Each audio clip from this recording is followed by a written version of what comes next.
સુરત લોકસભા બેઠક ભાજપ બિનહરીફ જીત્યું છે, પરંતુ નવસારી અને બારડોલી લોકસભા બેઠકના કેટલાક વિસ્તારમાં સુરત જિલ્લામાં આવતા હોવાથી ત્યાંના મતદારો મત આપી શકશે. લોકસભા ચૂંટણી 2024માં સુરત બેઠક સમગ્ર ભારતમાં પ્રખ્યાત બની છે. આ બેઠક પર ભાજપ બિનહરીફ જીત્યું છે. આ બેઠકના મતદાતાઓ મતદાન નહીં કરી શકે તેવા સંજોગો સર્જાયા છે. જો કે સુરત શહેર અને જિલ્લામાં નવસારી અને બારડોલી લોકસભા વિસ્તાર આવવાના કારણે આશરે 30 લાખથી વધુ મતદાતા 7મી મેના રોજ મતદાન કરી શકશે. સુરત શહેરના લિંબાયત, ઉધના, મજુરા અને 84 વિસ્તારમાં રહેતા લોકોને સાથે જિલ્લામાં માંગરોળ, માંડવી, કામરેજ, બારડોલી, મહુવા વિધાનસભા વિસ્તારમાં રહેતા કુલ 30 લાખ જેટલા મતદારો મતદાનના અધિકારનો ઉપયોગ કરી શકશે. આ વિષયક માહિતી મળી રહે તે માટે ચૂંટણી પંચે ટોલ ફ્રી નંબર પણ જાહેર કર્યા છે, જેથી લોકો પોતાના વિધાનસભા બેઠક અંગેની જાણકારી પરથી જાણી શકશે કે તેઓ મતદાન કરી શકશે કે નહીં.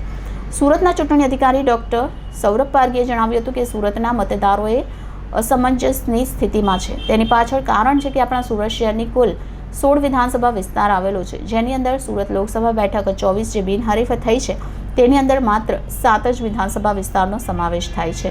તે ઉપરાંત જે પણ વિધાનસભા બેઠક છે ત્યાં મતદાન થશે, જેમાં બારડોલી અને નવસારી લોકસભા લાગે છે, પરંતુ હદ વિસ્તાર સુરતમાં આવે છે.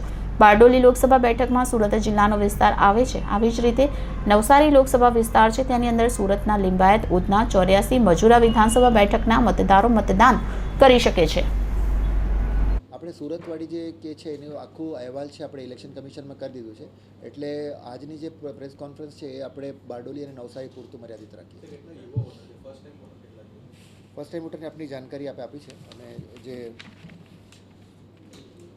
યુવા મતદારો છે હવે જે બારડોલી પાર્લામેન્ટરી કોન્સ્ટિટ્યુએન્સીમાં જે 36,694 એ 19-20 વાળા છે, અને 29 સુધીમાં 3,18,703 છે. એ રીતે જ નવસારીમાં એકડો 2,66,373 છે, જે સુરત સિટીમાં સમાવેશ થાય છે.